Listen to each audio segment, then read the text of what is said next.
Hi, this is David Swanson at Democrats.com and AfterDowningstreet.org. Something called the GI Bill recently passed separately in both houses of Congress, and it would actually provide some education for military veterans. Sounds great to me. Why would we not want to provide education to our veterans? But here's my concern. The so-called GI Bill isn't a bill. It is not a bill. What is seriously being considered for sending to the White House is an amendment, a GI amendment. And it would go along with some other pretty big items.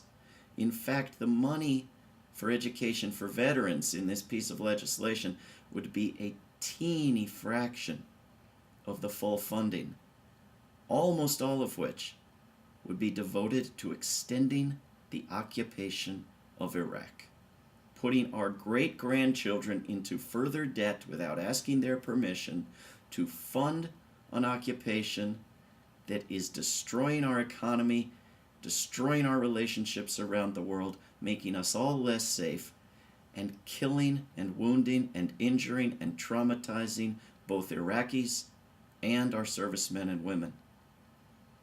And how exactly does a veteran go to college with PTSD or with a brain injury?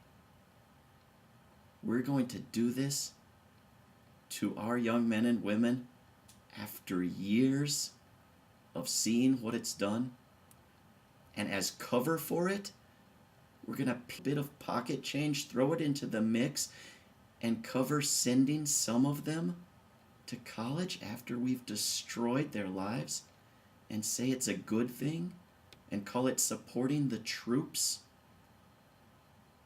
This is disgusting. Propose the GI Bill as a bill. Pass it in both houses, which it will pass overwhelmingly.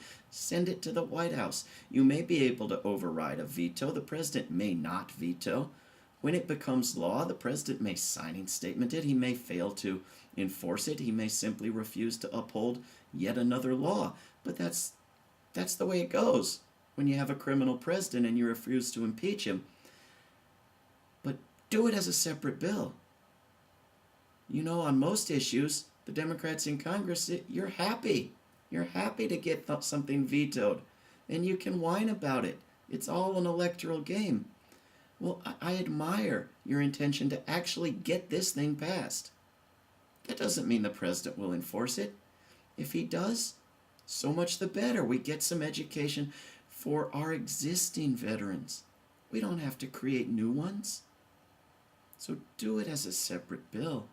Don't use it as lipstick on this pig. Get a GI Bill and pass it.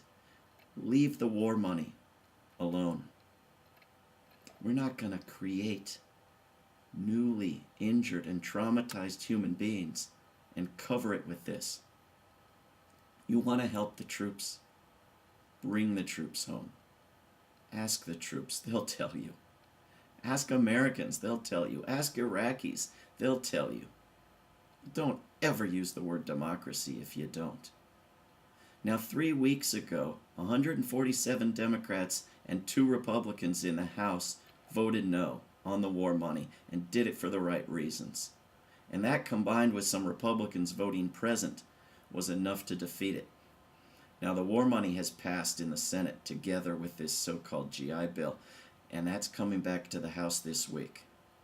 And we need commitments to vote no for the right reasons, and to vote no matter what else is attached to it. And you don't have to prove to us that you support the so-called GI Bill. You voted for it already. You can commit publicly to voting for it again as a separate bill. But it provides you no excuse. If you vote yes to extend the occupation of Iraq, your no vote 3 weeks ago will only make you look like a fraud. If you vote yes and you voted yes or present 3 weeks ago, you look like an out-and-out war criminal. And if you vote yes and you say it's to educate veterans, you're a liar, and we will remember. And that goes for you too, my Senator, Senator Jim Webb of Virginia, you already voted yes for war money, to extend the occupation of Iraq, to prolong the horrific, genocidal, murderous, illegal, aggressive war that you claim to be a critic of. Go somewhere else and be a critic. We wanted a senator. Then why act like you care about the troops in Iraq? Cause if you did, you would let them fly back. It's cause of you them planes got hijacked. You also the reason Katrina victims had to die like that. They say you was hesitant, we say you was negligent. It's about time for niggas to impeach the president. Yeah. Dear president.